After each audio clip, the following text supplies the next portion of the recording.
Or I might just have to do it with the computer. Yeah, let's prop it up. Or Is that or bucket we can being used? see we can see if we can go into the Zoom. Oh, you let's go. go. Yeah. No way. Okay, this is what we're gonna do. This is Yo, what we're gonna do. we I'm gonna join on my outside. phone, and then yeah. We outside.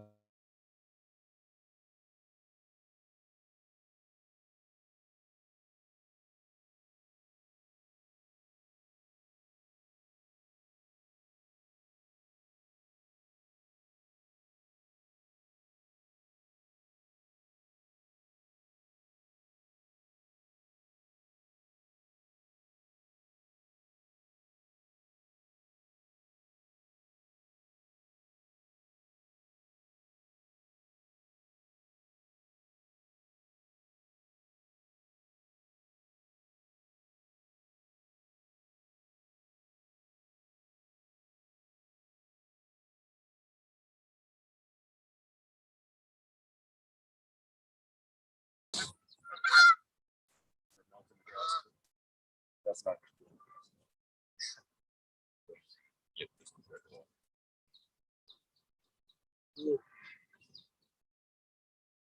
I hear the geese in the live stream. Oh yeah, yeah, that's awesome.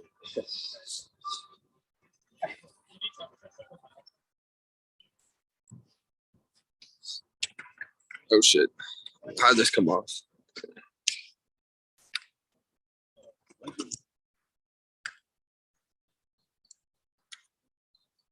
Yeah. And what is the live stream on your phone?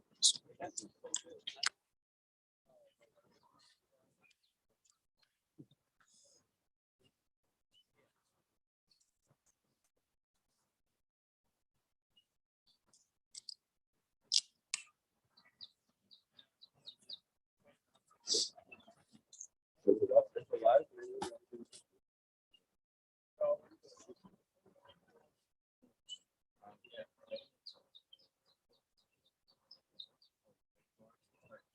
Yeah.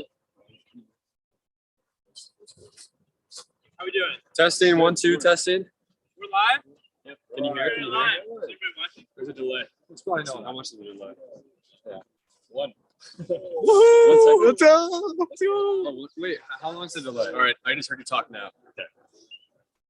Owen's walking over right now. So can you control It's really late. which camera it's on? Yeah. So we can have 2 cameras if you want. Hello. My name's Owen. Welcome to the IrisSat launch of our payload that is called Iris 2.0. Yeah, this mission is all about collecting solar data for a professor on campus named Dr. Bernstein. So we have our payload. They're working hard on it right now, just making some hopefully last minute changes. We have our helium tanks over here.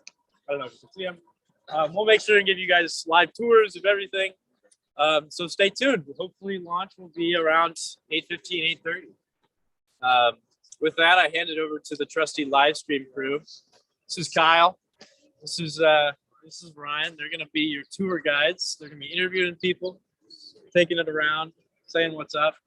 Kyle, do you want to come say anything real quick? Oh yeah. As project manager, chief engineer. Hi everyone. Good morning. Thank you for joining us. It's going to be a good launch. Just going to get it ready. Going to hopefully fill this balloon up here in about 40-45 minutes. Just stay tuned and enjoy it. Thanks, guys. Awesome. So like Owen said, I'm Kyle. I'm Ryan. I'm a freshman, aerospace engineer, and given this is my first year, it's been an exciting year to say the least. We launched in Iris last year. We got pretty good data, or we tried to get pretty good data. It was a successful launch, but we had some difficulties, so that's why we're running it back this year. I'm a sophomore physics major, but I actually joined Iris this year, so this is new to me too. Pretty much as what Kyle was saying. I mostly worked on the parachute, so I was just figuring out descent speed and all those things. We can go over that more later, but I'm new to this as well. So the purpose of IRIS is to test out some nano antenna sensors under Dr. Bernstein's research team. Dr. Bernstein is part of the electrical engineering department here at Notre Dame, and the payload has 2 cones on it, which will track sort of the light as we go up as a function of altitude, and basically that's what we're trying to do with the payload. Like we said, we're using a high altitude balloon. That's how it's going to get up into the air. You want to expand more on that? Yeah, so the high altitude balloon is going to be filled with a certain amount of helium. They'll go over that. But so we fill up the high altitude balloon. Helium rises in the atmosphere. The balloon will expand. And once it gets up to about 30 miles, 100,000 feet. 100,000 feet, I think it was about 30 miles. That sounds right. Yeah, because like 30 kilometers. Yeah. So it'll get up to about 100,000 feet. That's a better way to describe it. And then the high altitude balloon will pop because the helium molecules inside will have expanded the balloon so much to the point where it'll just burst. And then it'll fall back down. Do we know where it's landing today? Near Fort Wayne. So we have a team in a truck that's going to go retrieve it and then bring it back.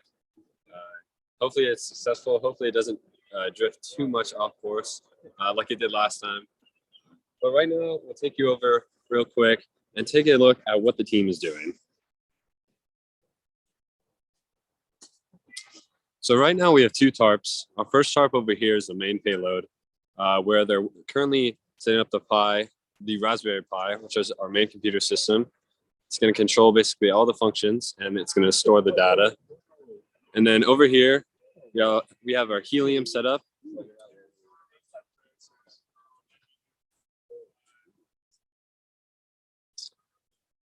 Right now, they're working on the balloon setup.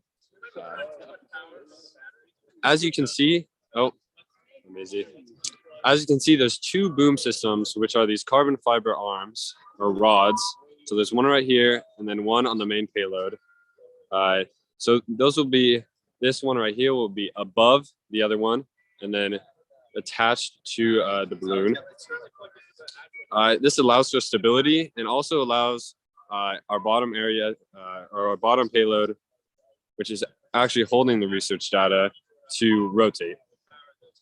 It's important to have the second boom system significantly above the lower payload because of the 2 cones that are collecting our solar data and the background data of space, because you need to take the solar data and that's going to come with data that isn't the sun. So if you take the background on the other side, so if you can see, let's take this over there.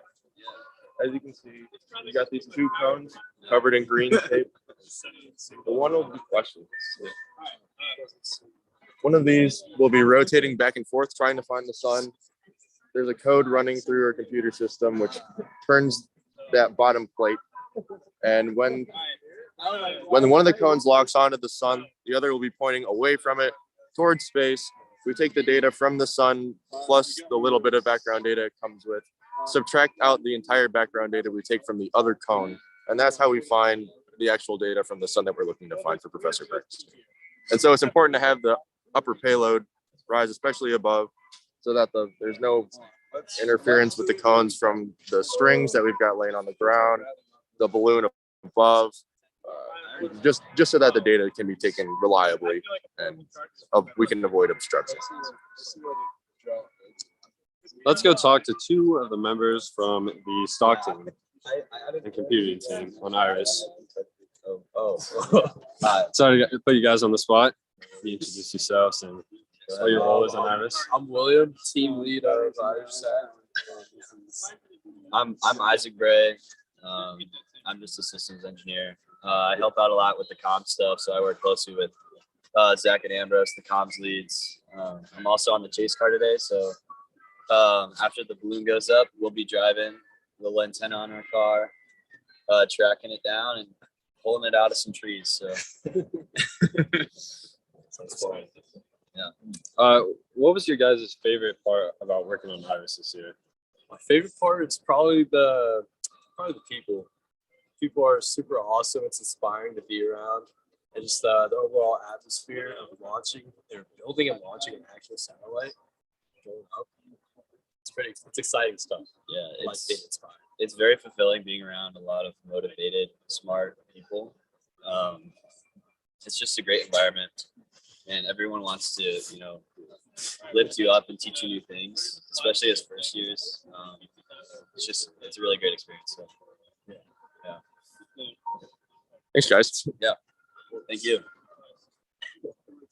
More likely that it's a cable than I was talking about that. I'm saying it's more likely that it's red. Jackie, would you like to give an interview on your role in stock? Yes. Okay. I was like, I don't think I have a choice. Can you describe what stock is and your role in stock? So structures, thermals, orientations, and controls. I basically do all stock. So it's just the building stuff, the manufacturing stuff, designing stuff, making CADs. So it's a lot of hands-on work usually. Wonderful. Is that it? Yeah, pretty much. How exactly does Iris rely on stock and everything that it does, and how does it work running the team and all that? First off, it was a lot of like CAD, just like doing the setup of everything, and then we had to manufacture the parts. So going into the EIH, using the water jet, using the lathe, and just basically just getting stuff done. It takes a long time to construct the whole thing, but yeah. And then also installation. That's my job currently, but I can't finish the installation. So All right. here for the- Thank you, Jackie. Guys, I don't know if this matters, but this is like That seems No, I think it'll work. Let me try. So it's saying recording in progress right in the middle of it. I got some. I started recording in the Zoom. Yeah, please. want some updates. Sure. So, the weather in South Bend has been, we'll just say bad, for lack of a better word. So this is the first time we've seen the sun in probably, a good 2 weeks. There it is. What does that mean? Well, when you're doing solar research and, you're trying to lock onto the sun and you can't see the sun for 2 weeks, it's a little tough to actually like calibrate your system. So the plan was we're gonna, calibrate the system on site early morning. Probably not the greatest idea, but here we are. We think we brought a monitor and a mouse to boot up the Pi, since you can't connect into Wi-Fi because we're in the middle of nowhere. Problem is the keyboard won't work. It's like there's a device error. We think the Pi might be a little chilly. Then we'll figure it out. So that's the answer. Owen, could you give a little explanation of how it tracks the sun? Sure. So there's on one of the cones, there's a little camera that's connected to the Raspberry Pi, which is our flight computer. So basically what the camera does is it takes a picture of the sky and it goes, okay, where are my brightest pixels in that picture? We then do a bunch of like denoising and stuff like that. So eventually, if we have the sun in the image, it's just going to show up as a bunch of white pixels and the background will be black. And then we draw a circle around that blob of pixels and we find the center of it, and that's where the sun is. And that will feed into a PID tuned system that moves the servos to point it at the sun. So awesome. Pretty cool. And did you develop that PID tuning system? Well, yeah, I did. We wrote the OpenCV code last year,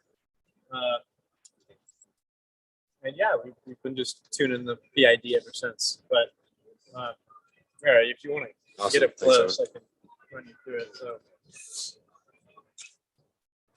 this is the camera that I am referencing. So this cone is the cone that moves. So this cone will angle up and down, and this whole plate rotates 360. So let's get up close. So the goal is this one on the right is going to be looking at the sun. The problem with solar research in the atmosphere is you have to actually do the research in the atmosphere. So if you're looking at the sun, you're going to be looking at the sun, but also the atmosphere. So the reason we have two cones is the idea is this one is just looking at the atmosphere. This one is looking at the sun and the atmosphere. And you do some, sun plus atmosphere minus the atmosphere, and you just get the sun. At least that's what we think. Probably not that simple, but we're doing it.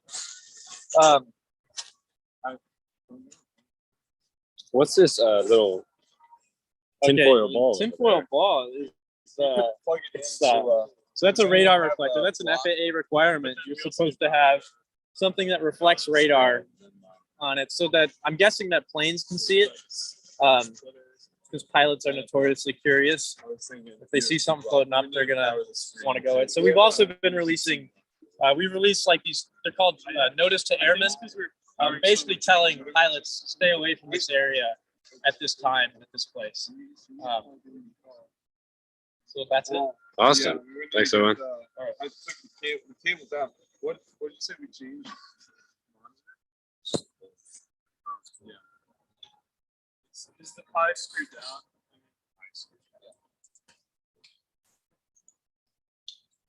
We could run it back to campus.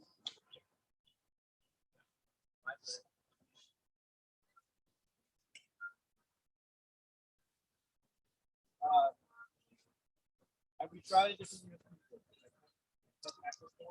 Zach, you want to say a few words about the project? Sure. I'm Zach. I'm the communications squad co-lead.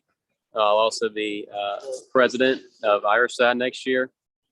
So on the IRIS project, I'm in charge of basically transmitting data and tracking our satellite. So we have one transmitter that sends out data like our GPS, our altitude, it tells the temperature, and we're gonna be able to access that data and track our balloon in real time.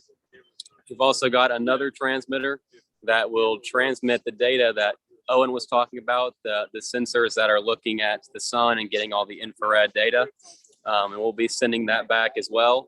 And then we've also got a thing called a spot tracker on the balloon. So when it hits the ground and our antennas won't be able to transmit anymore, this spot tracker gets a signal from the satellites in the sky, and then we can determine where our payload is so we can go recover it and get all our data back.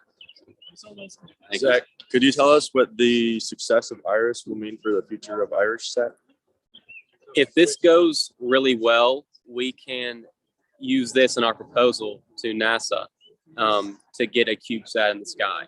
So we can show them, look, we know how to transmit data. We know our sensors work. We know all our code is right to be able to track the sun and get this data back. So we have some good quality original research that we can provide them and show them that we can give them. Awesome. Thank you, Zach. Thank you.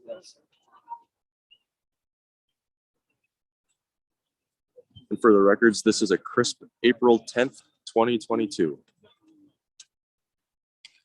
It is chilly outside. It's pretty chilly.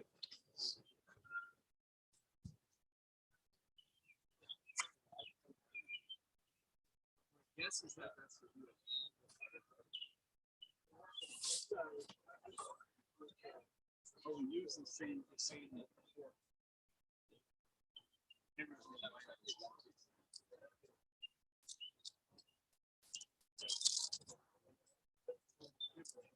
Did we ever?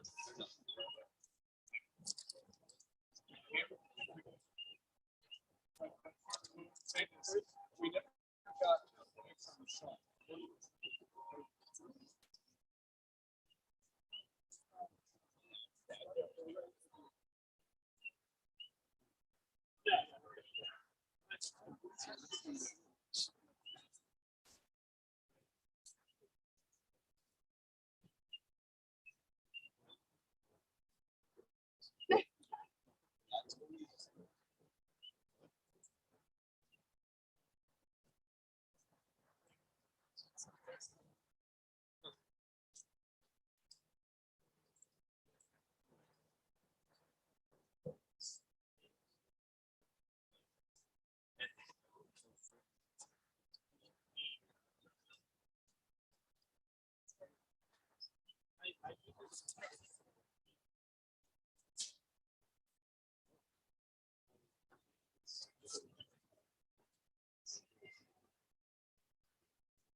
So if you can see, we are running our program with a sun tracker.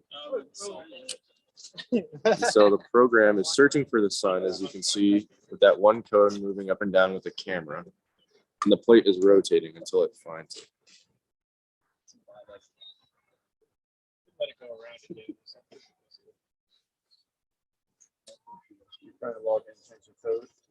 Yeah, so there's the first part of the like camera thing is it says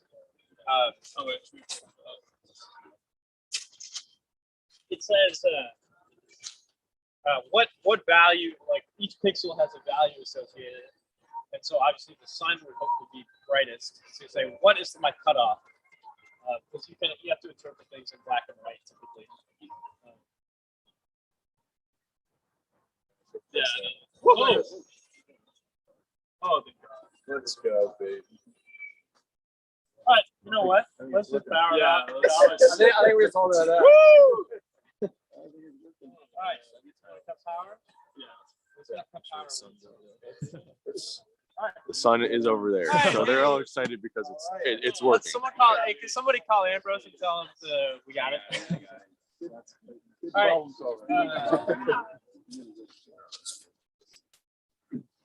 So as you saw there, it sort of went around in circles until it finally saw the sun. You saw how it sort of jittered back and forth and never really set on an exact position.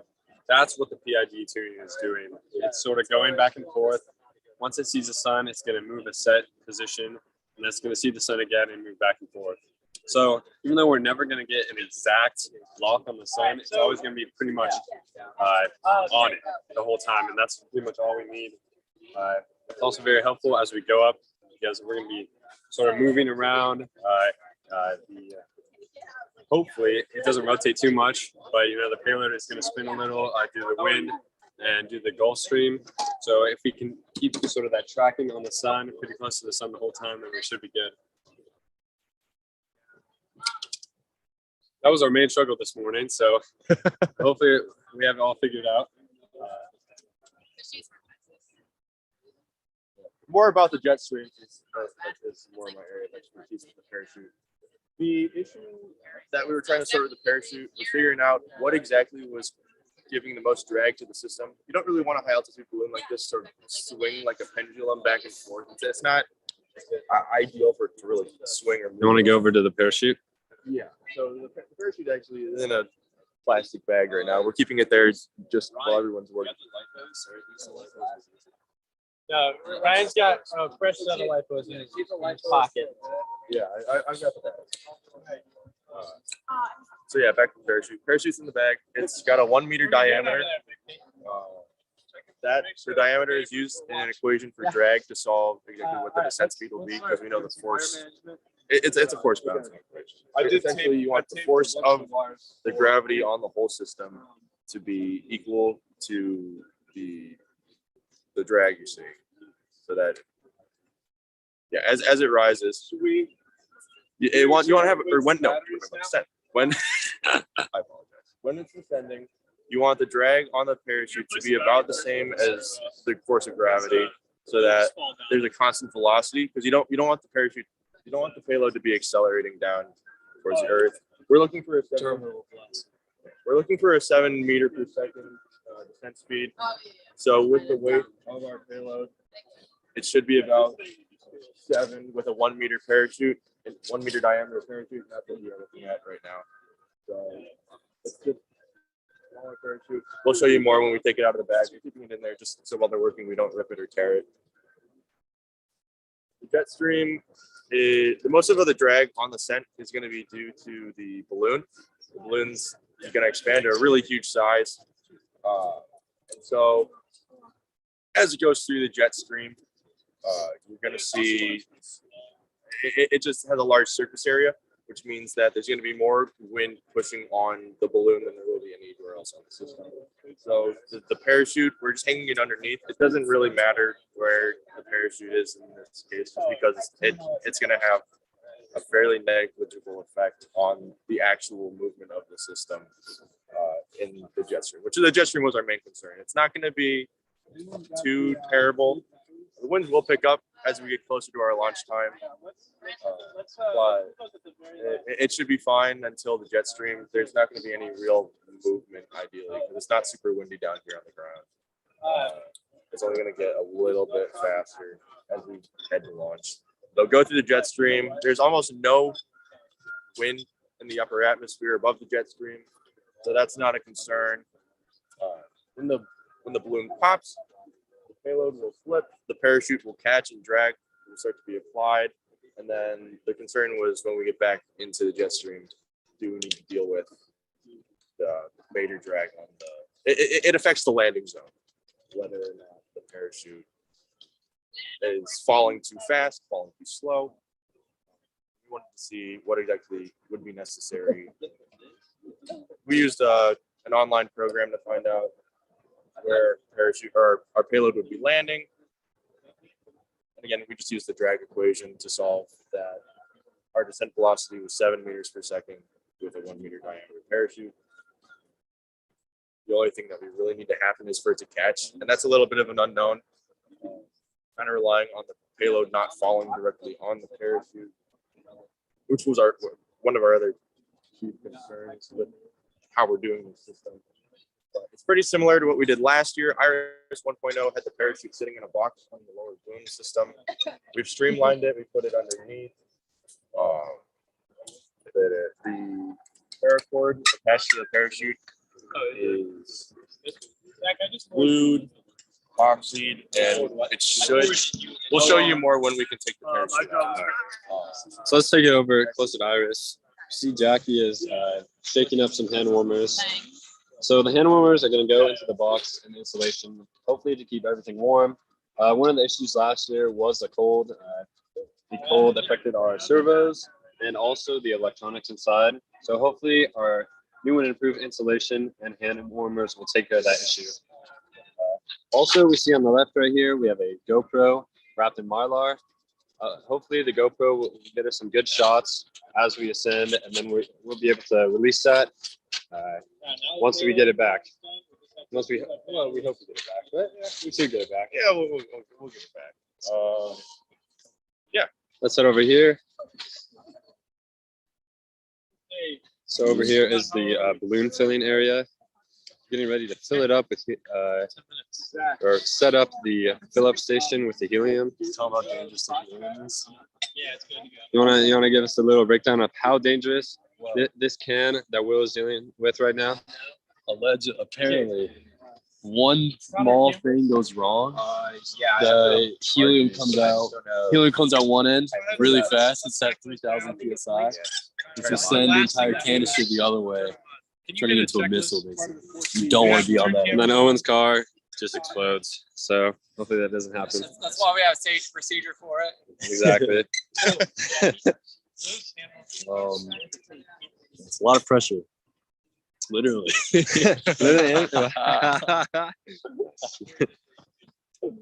Oh man.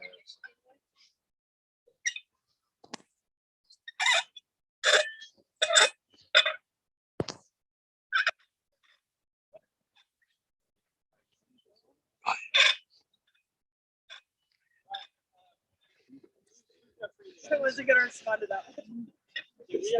Stand.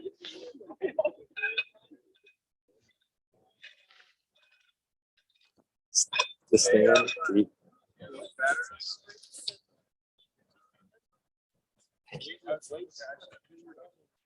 Thank you. So confused.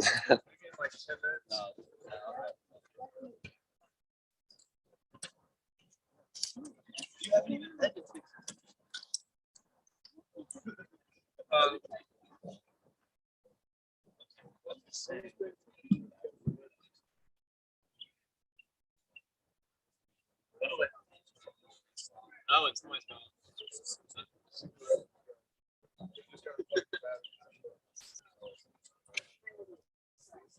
They said, Amazing, Megan. what is it? I said you're ready to go. Yeah, that's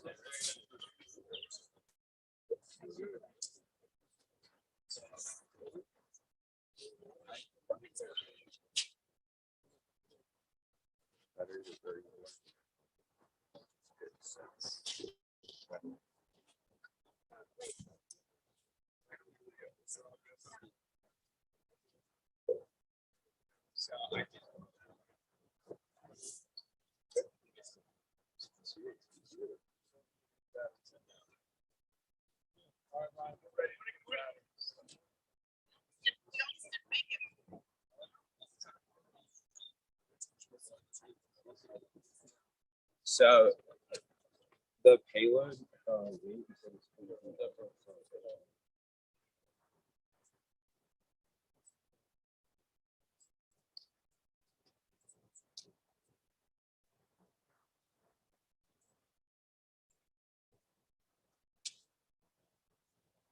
Installation prep work is underway.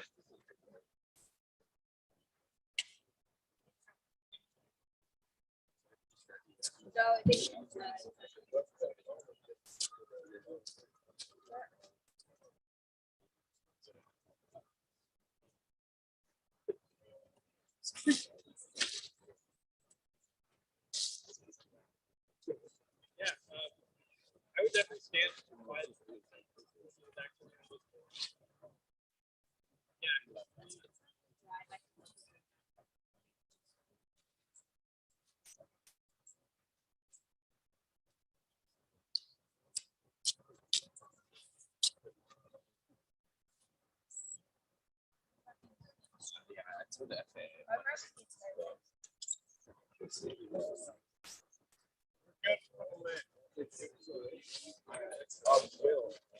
They're good for the lid. Should we start doing glue and stuff?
So we're all clear from the FAA.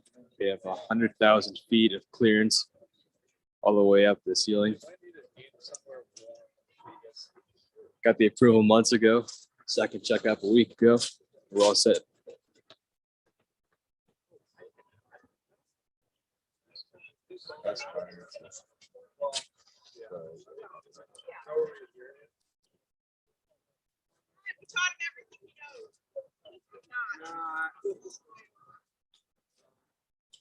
When do we want to power? That's fine. So that's gonna be.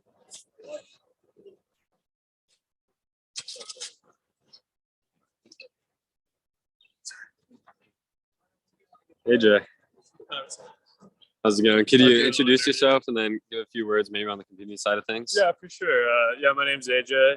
So I've been working on the tech computer vision aspects.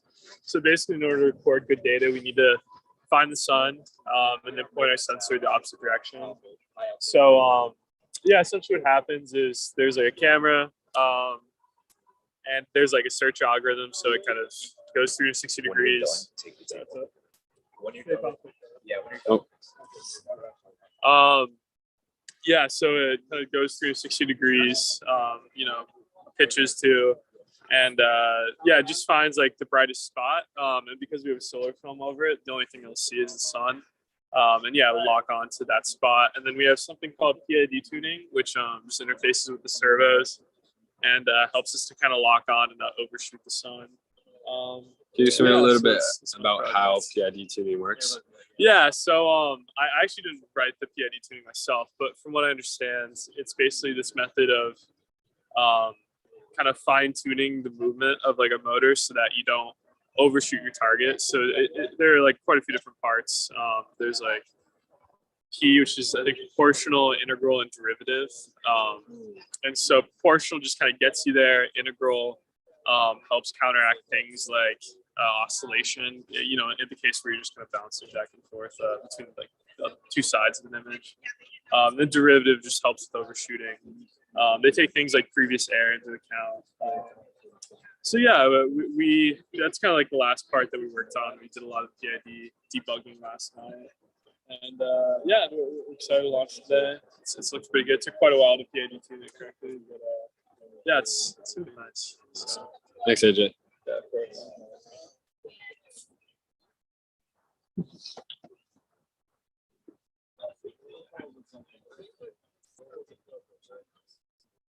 We have an internal heating system.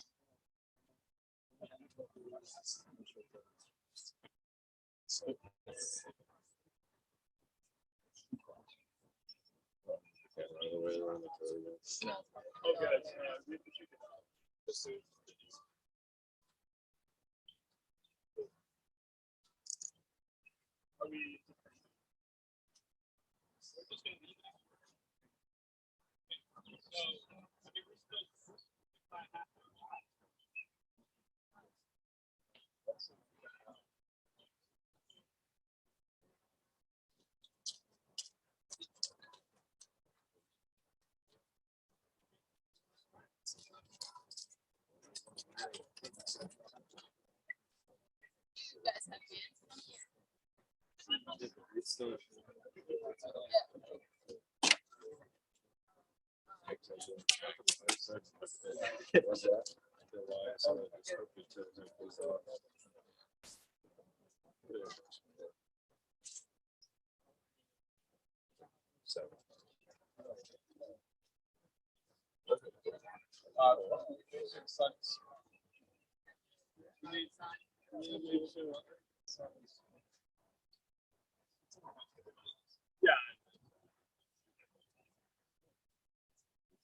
So they just installed new batteries from our previous time running this program. And so I believe they're just working to make sure the code works again and that the system's all fine. They're hot gluing now the cap over the power system so that we may insulate it. Yeah.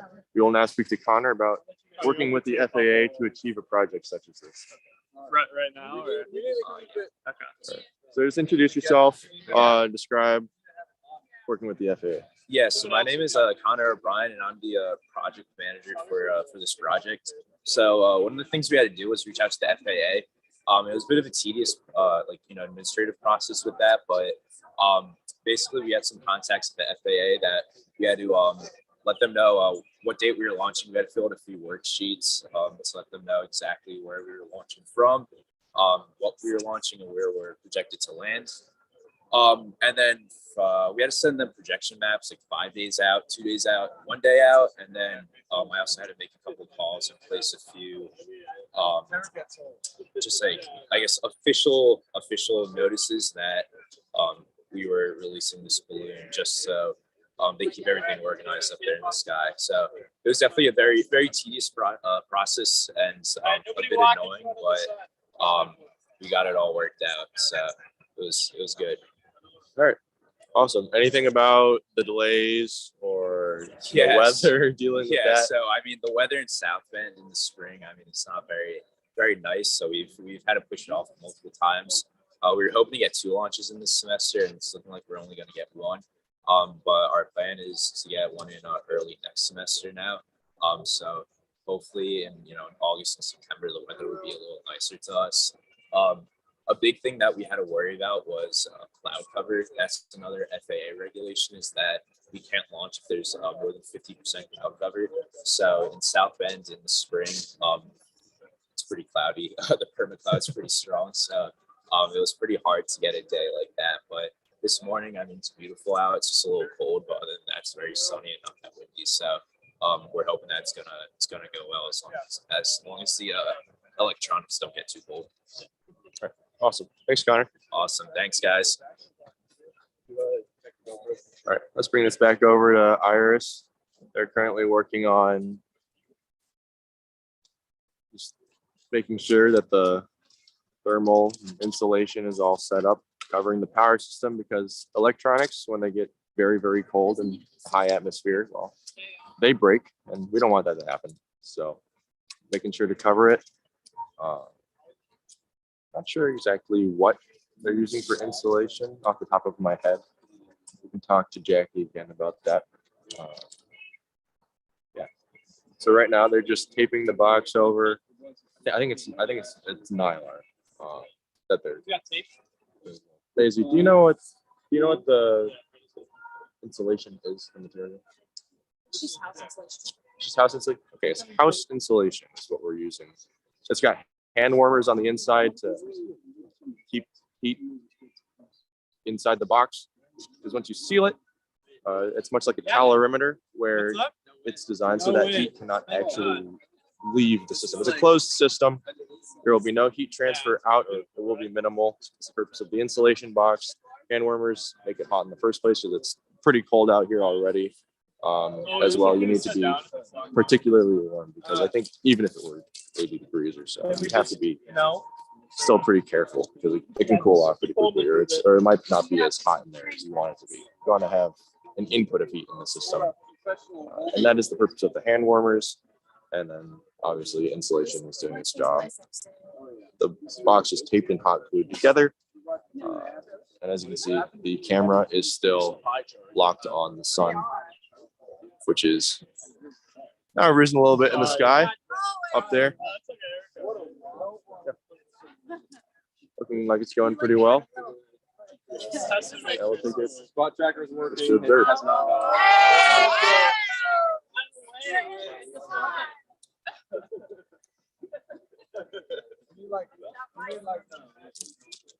You can see over here on the left, over by our upper boom system,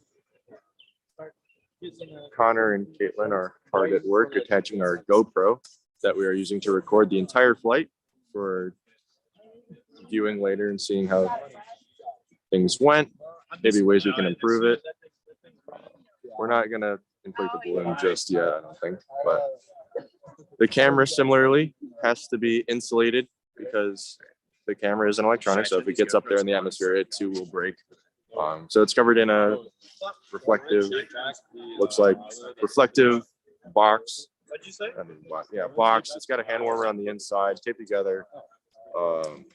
Don't believe it's super glued, hot glued, but that's our one GoPro on the upper boom system. And that's, yeah. We'll be recording the flight. Pretty exciting stuff.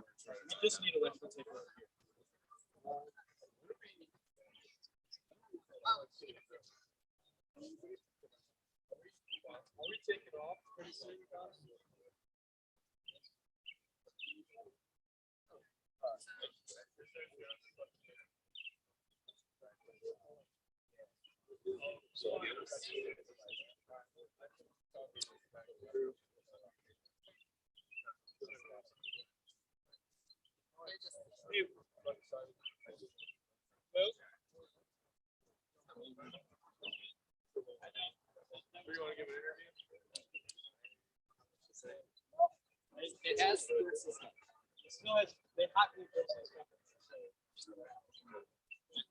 You didn't change it? Yeah, it's just that was just bad communication. We should have thrown it away. All right, shall we? Connor, yeah. Ambrose AJ. Yeah. How long? How long does it take to get GPS? Oh, we can. Let's just show them the parachute real quick. Looks like we're gearing up to launch. Right there, that white little blob on the left next to our friend's shoe. That is the parachute. What's about the sun track? There's the sun tracker. We don't want to walk in front of it. Black phone right there. It's still pretty cool. The one with the camera on it, that upper part. Yeah, I know, but this doesn't necessarily mean it has good. Take the phone, move a little bit closer. Whoa. Yeah. So this is parachute one last time. Meter long in diameter. We have one of the two. Pardon me. Yes, I mean, like, it's not large, but Sun tracker. It's still on too. It's still on. See, it's locked onto the sun, doing its job.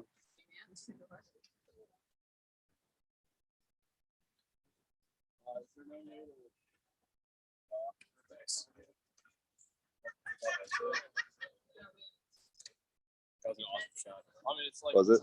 That's fine with Chris. I'm glad. Dude, just start over.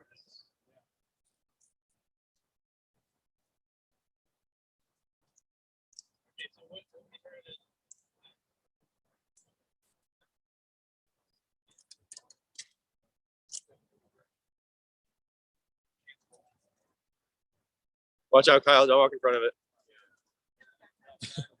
It's like, ah, I'm lost. Caught you in 4K.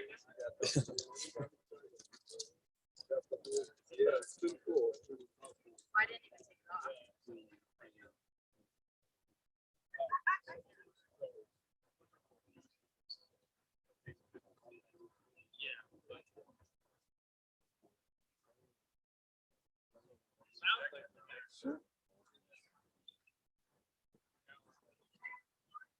This is the live stream, huh? Yeah. Here we go. All right, do I just kind of go? Yep. Introduce yourself. Hey, my name's Pete Harkins. I'm the project manager of Iris. We finally made it out, so we're excited. It's been a long time coming. As project manager, I help with along with Connor to kind of organize the different roles here. So kind of keeping the project on track and with scheduling, budgeting, and yeah, and I've been working close with the comms team. I'll be in the tracking car today, which is exciting. We'll be heading out in a couple of minutes, and just following the balloon across the great state of Indiana. So we're looking forward to it. Thanks for tuning in. Yeah, and go Irish. Go Iris. Thanks, Pete.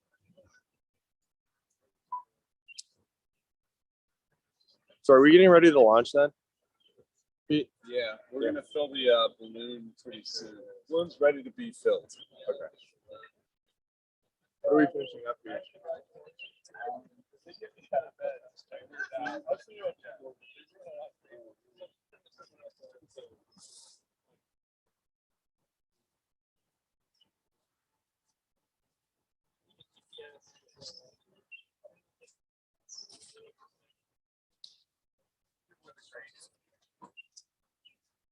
So what they're currently working on is getting a GPS system or signal so that we can reach Iris, and obviously the chase car needs it so that they can track it down.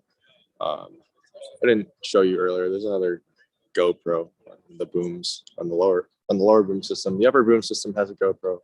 The bottom also has a GoPro, so we can watch the payload literally when we get the camera back. But yeah, they're currently finding a GPS signal so that they can actually follow Iris, which is important, obviously, because you need to be able to get it back. It's projected to not go into any major city. That is illegal. You can't launch it, and you want it to land in a field. We run the risk of it flying into Lake Erie, but the winds look pretty normal today. Our online program shows us that it should be landing, I believe they said, Fort Wayne, or whatever it was said earlier. And things are looking pretty good. We just need the GPS signal, and we should be ready to fill up the balloon and launch Iris pretty soon. Super exciting. Beautiful morning. Wonderful work the team put in, putting us all together. We're thankful for you joining us.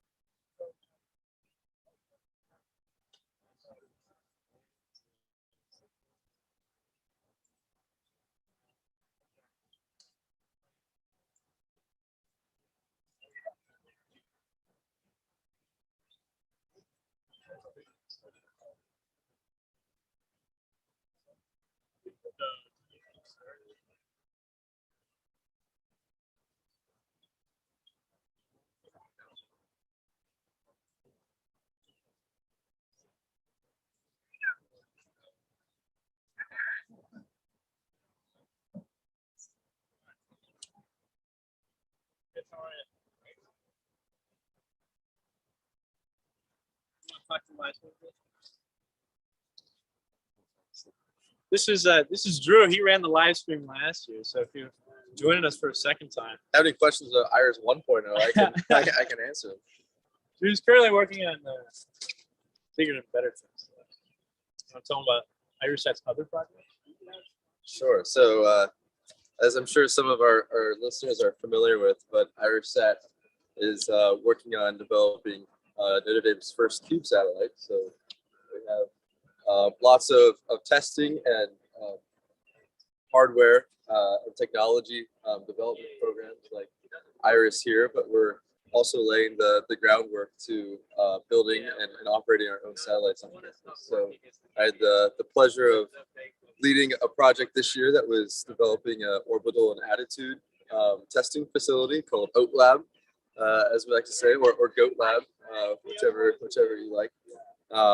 So yeah, this was a great project that will allow us to simulate the microgravity environment in terms of the way that spacecrafts are oriented in space. So, unlike on Earth, when I, have my cup here and then I tilt it, it's going to fall to the ground, and also not stay in the same orientation. But if you're in space, that orientation is set just based off of, it's similar to the Earth, Newton's 3 laws of motion, but things are just a little bit different. So we were able to simulate that with an air bearing, and we want to measure exactly how we're oriented relative to some plane.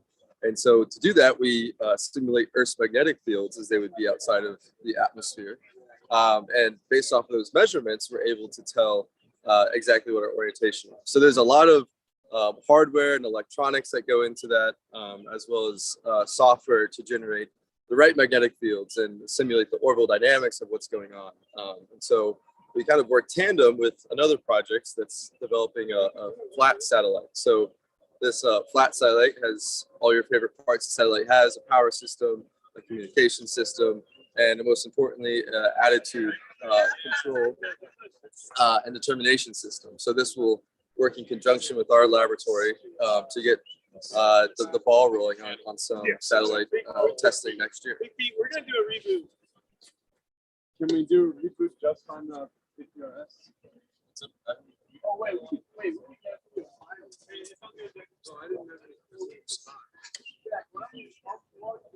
I didn't know Yeah. what we have.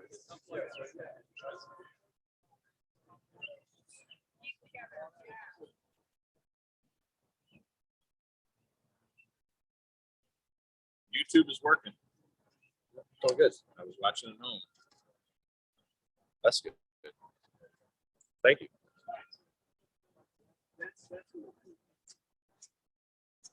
750. There were 18 people watching. Yeah. I don't know. All right, so are we gonna say let's do Exciting. 10-minute countdown no matter what? If it doesn't work in the next 6 minutes, we're gonna. How long is the slot for this? So, well, we just rebooted this GPS and PRS.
Birthday.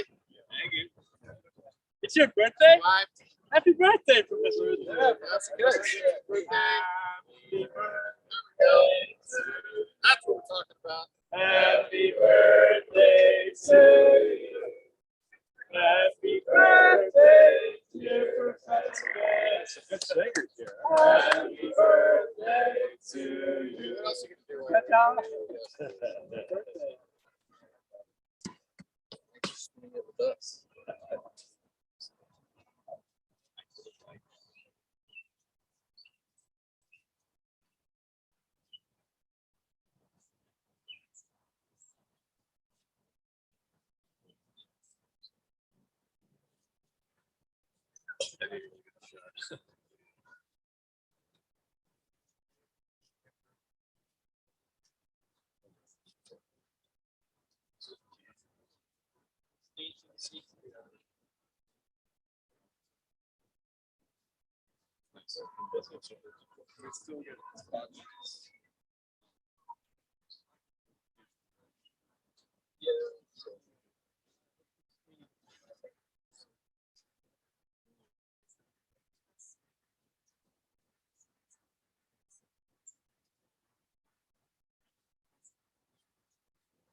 Your camera doesn't seem that angled down. I can't tell. Yeah, actually, it's Oh, it looks pretty good. Watching it in real time here.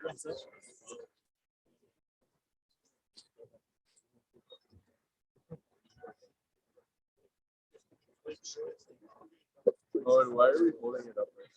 I don't know. No, the payload. So there's antennas coming out the bottom. You can't rotate with the antennas coming out the bottom. Actually, no, we don't think it's that. Oh,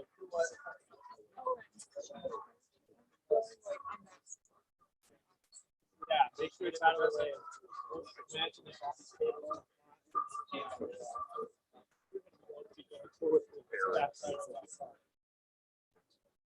The wind's blowing. Just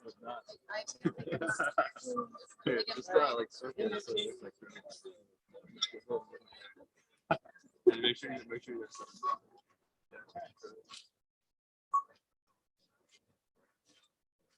Jack, can you put the lid back on?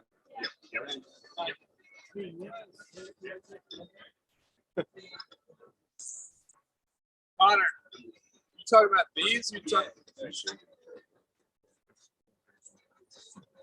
I don't know. That's what I was thinking. Myself, Megan, Nate, you got Drew, who's gonna be here for the next over and hit anything. Brad can go with it, so it'll be okay. Also, have a song in the Everyone is gonna look up that bucket. What is this? GoPro's on. Yeah, it would be. A week. Oh, and what's in that bucket? So we just have a bunch of weight in there. So the way you tell when your balloon is done filling up is once it lifts up that bucket. And that bucket weighs about, it's like a 1.5 times the weight of our payload. Because if it weighed equal, it would just float there. You want it to actually accelerate. So our ascent rate is like 5 to 6 meters per second, which means we'll get up to like probably 27 kilometers in about an hour and a half. Let us know when to just go get a. How high is that in our view?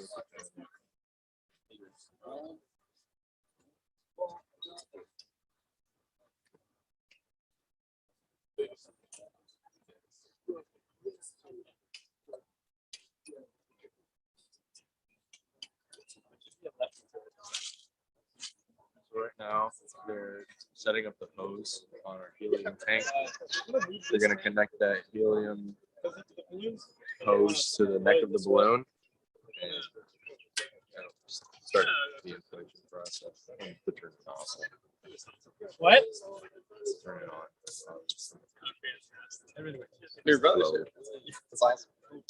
Let's go.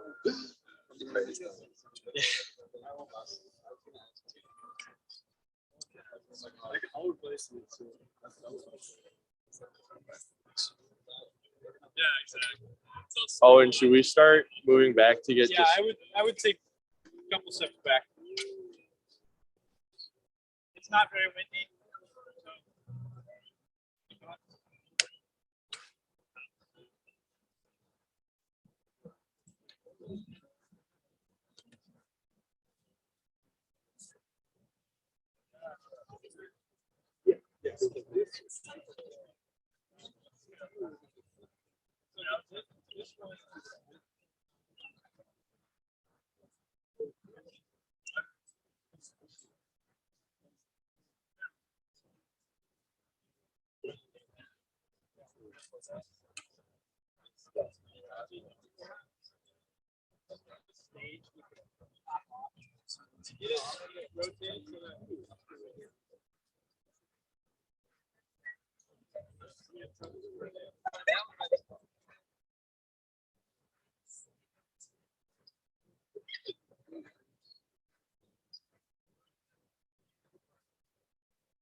Let's go!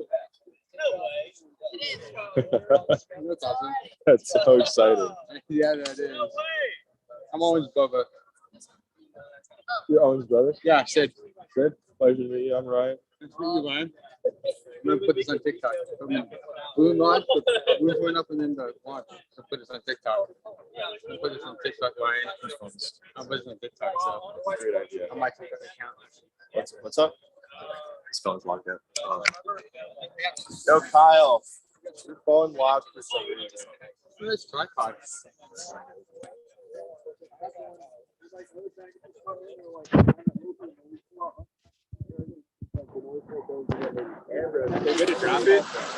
Your phone turned off, so it's still going though. Just need to unlock it.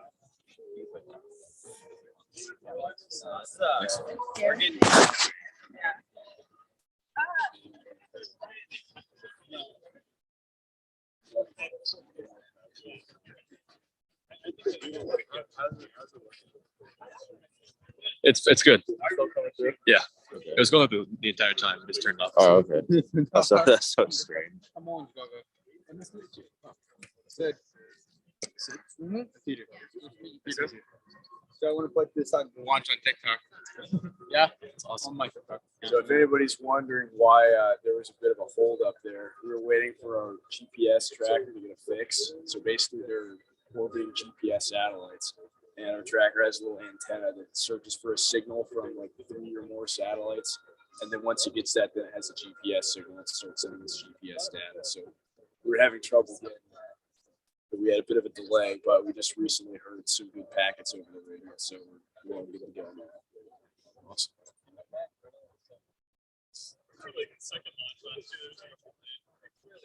Ambrose, what goes into the setting up of the GPS system and how it communicates with Iris? So we have two self-contained transceiver modules, and they're basically just meant for sending GPS data, and they're like pre-formatted, but we like hack the second one to send our own stuff. So we basically have so there's Dr. Bernstein's research was receiving signals into analog to digital converters, which gives us a digital signal. So it's in the Raspberry Pi.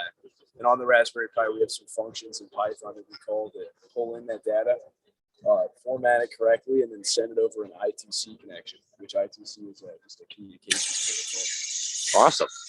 And it sends that to our transceiver, which reads in that data, puts it into the packet and sends it out. And then we can hear it over the radio. We have another system set up with the radio. It's something called a terminal node controller. With the terminal node controller, basically takes in audio data and it turns it into a digital signal and reconstructs your data so you can have it on your computer and analyze it, things like that. So saving all their stuff and then converting it back, doing a little math on it to pull out what you really want, and that's what we're ending up with. Awesome. That's the whole thing. Thank you, Ambrose. As you can see, the balloon is now being inflated. Got to go slowly so that obviously 3,000 psi from the helium tank. You don't want that to go straight into your balloon because that will rip it.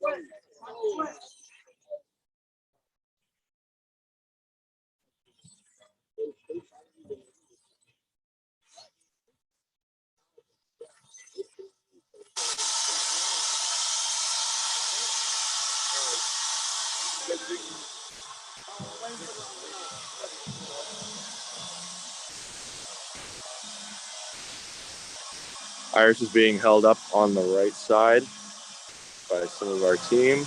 Left side is being inflated, as you can see, taking form. As soon as that bucket lifts up, we're going to know that the helium balloon is full, ready to be let go to the atmosphere.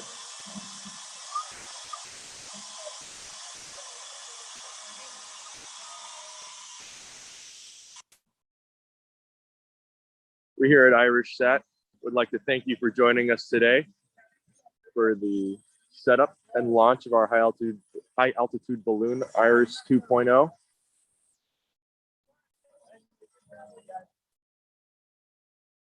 We're glad that you could join us.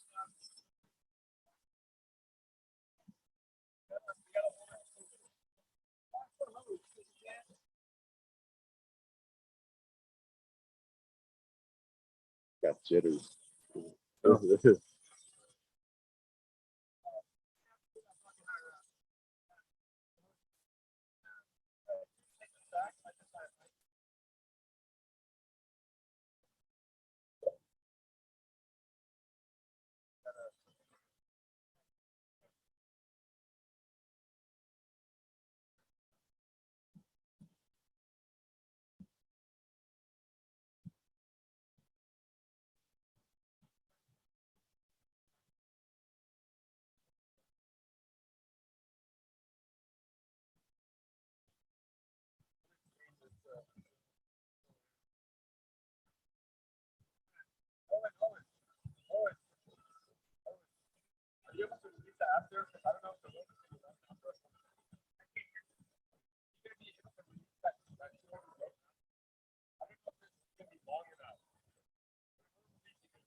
Honestly, with no wind, we could probably raise it by 8 if that's the worst case scenario.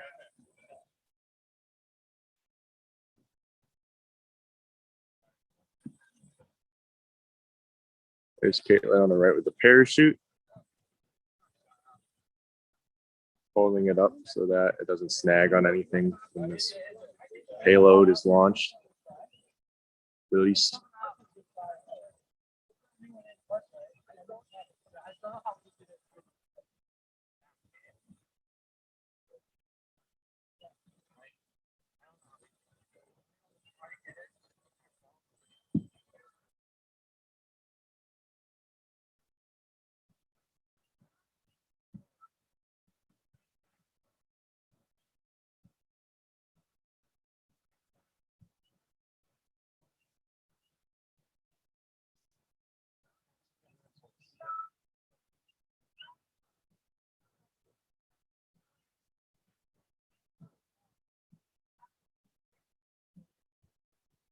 It's so still. It is very still. So you see, this is a slow process. You have to go a little bit slowly so that obviously if you went too fast, you'd run the risk. But there's all the hoses attached and you see the lines maybe. No, you can't really see them on the stream. But everyone's got to make sure everything's off the ground. You don't want to get caught on anything. And a single bit, you're gonna have to do detachments, and we're just waiting for that bucket to raise off the ground. They had to shorten the length of the cord the bucket's attached to because it looked like the hose wasn't long enough to compensate. So that's where we're at right now, just filling up the balloon. As you can see, there's almost no significant wind for now. Hopefully it stays that way. No random gusts as we're trying to get our balloon off the ground here. It'd be bad to get hit with such crazy abnormality. It's been really calm all morning. The wind speed I'm seeing is 1 mile per hour east. Ideal. Ideal. So you were introduced to Kyle and I for your live stream hosts. We've had another man behind the scenes, Peter, right here. Been helping us out a lot. Worked with the camera. He's been watching the live stream, making sure everything's being held together. Big team project. I'm recording this on my own phone. This is super cool.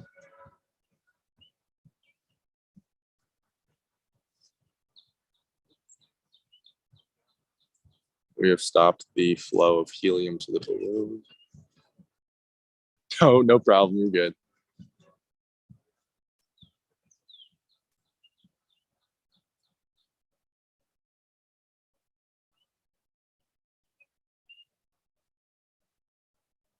So we're attaching to the second helium tank. Looks like the first one ran out on that balloon.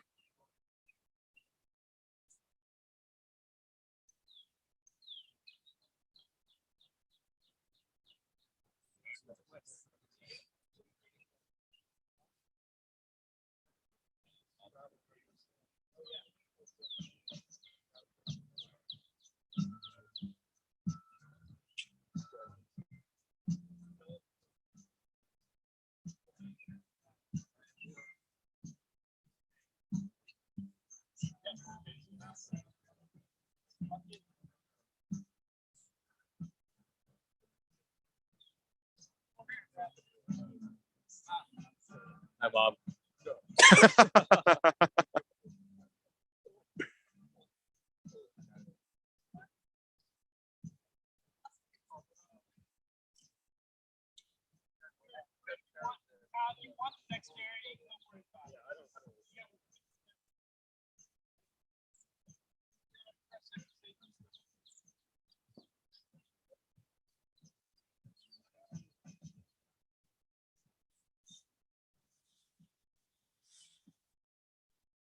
We're going to fill the balloon again.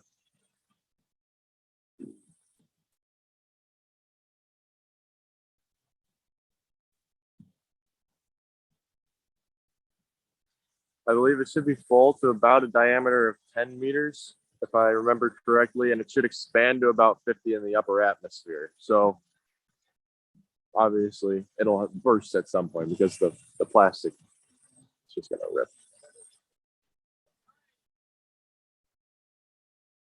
That is due to the laws of thermodynamics that the pressure times the volume is equal to the moles of a gas times a constant times the temperature. And as it rises in the atmosphere, the temperature will decrease, but the volume will increase as the pressure decreases so that the system remains constant. As the volume increases to compensate for those losses in pressure and temperature, that is when the balloon will burst because the volume will be increasing and the decrease in pressure causes the particles of the helium fly around in the balloon. Yeah. Not a super complicated process, but a very involved one.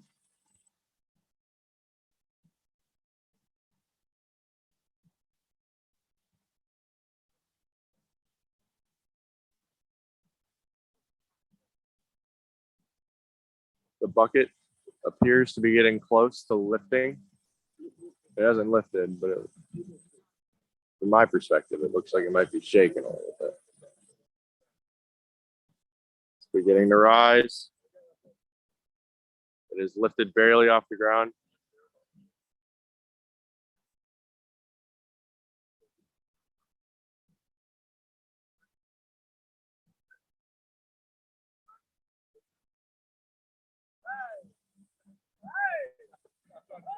The bucket has lifted off the tarp.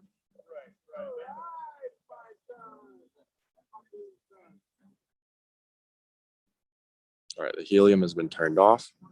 We need to detach the hose and we'll let Iris go. Yeah.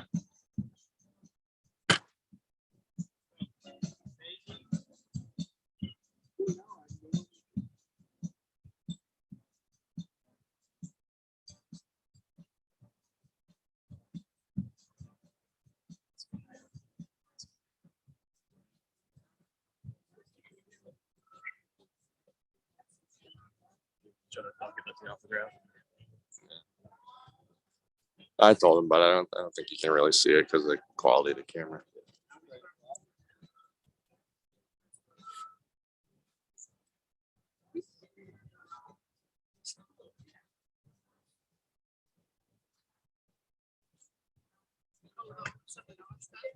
Just told him a guy with a little bucket. And so my guy was.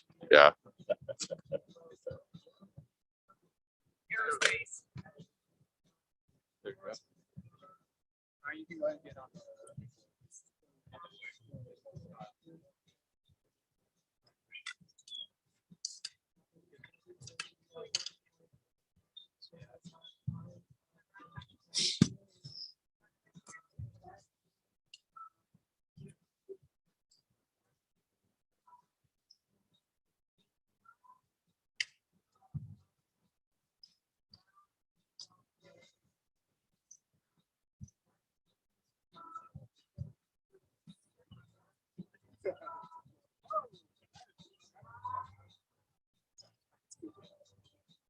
The hose has been detached.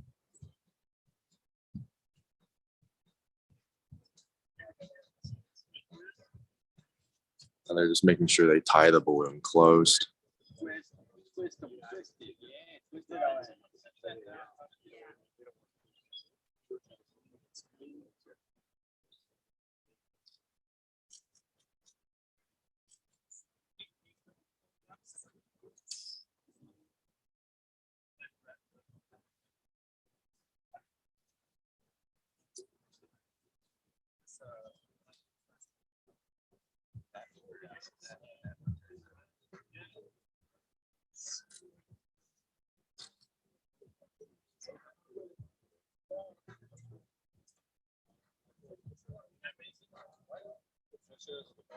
Oh, you can like work it out.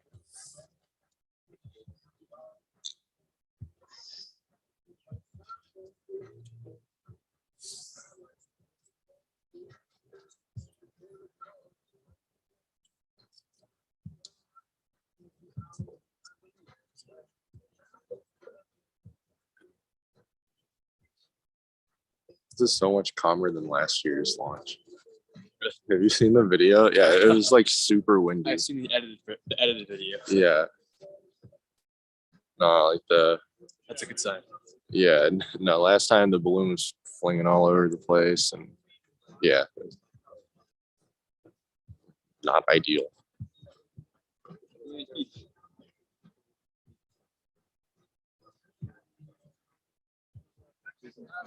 It's a cool thing about the fluids. Like nitrogen, oxygen here, and then helium, super light. Yeah. Floats the surface of the atmosphere. Right. That bucket is lifting. Yeah. Can't quite see it on the stream, but it is about 5 or 6 inches off the ground, maybe 4. Might partially be due to them lifting the payload, but obviously the helium balloon it's got a pretty heavy amount of helium inside.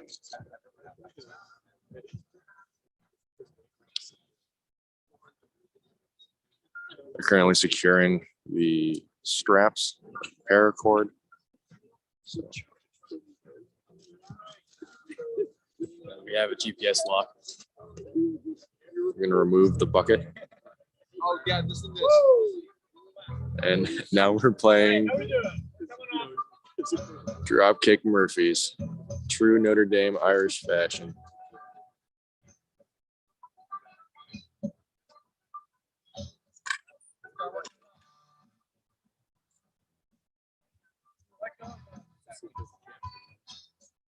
Ideally, this won't go to Boston.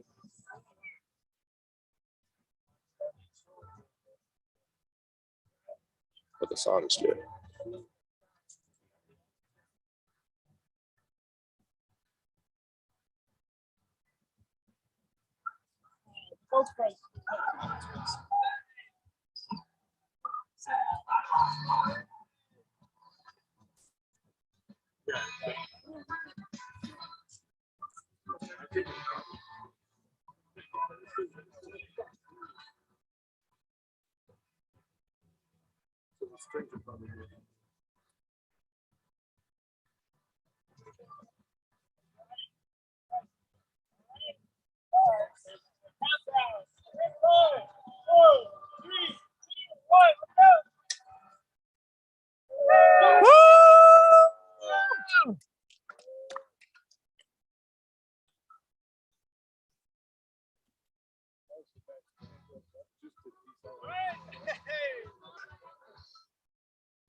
Yeah, it's parachute.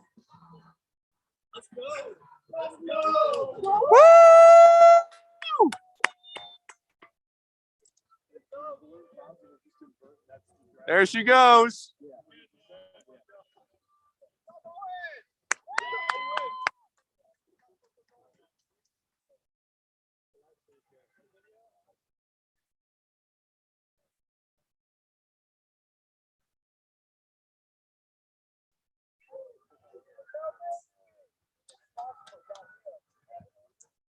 Parachute's making me anxious. Oh my goodness.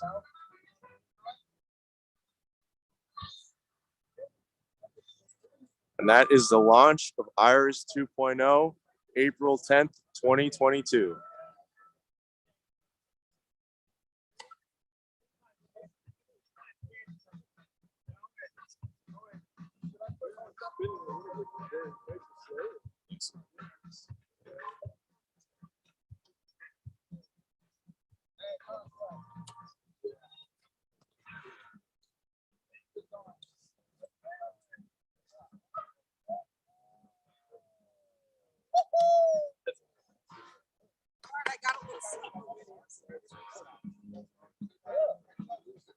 Hey, group picture!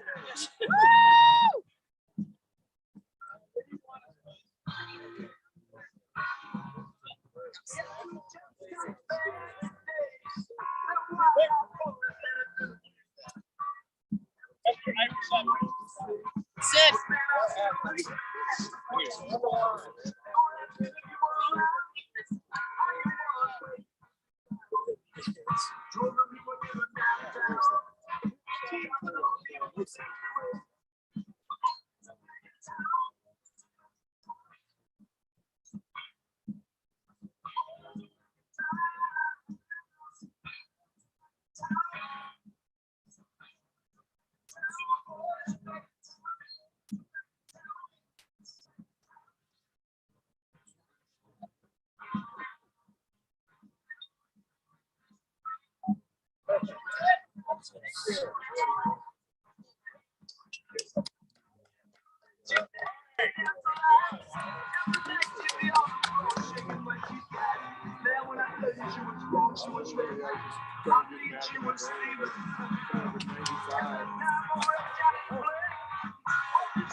I saw them. Oh, you see stuff like that. I didn't expect this. Amazing. Let's go.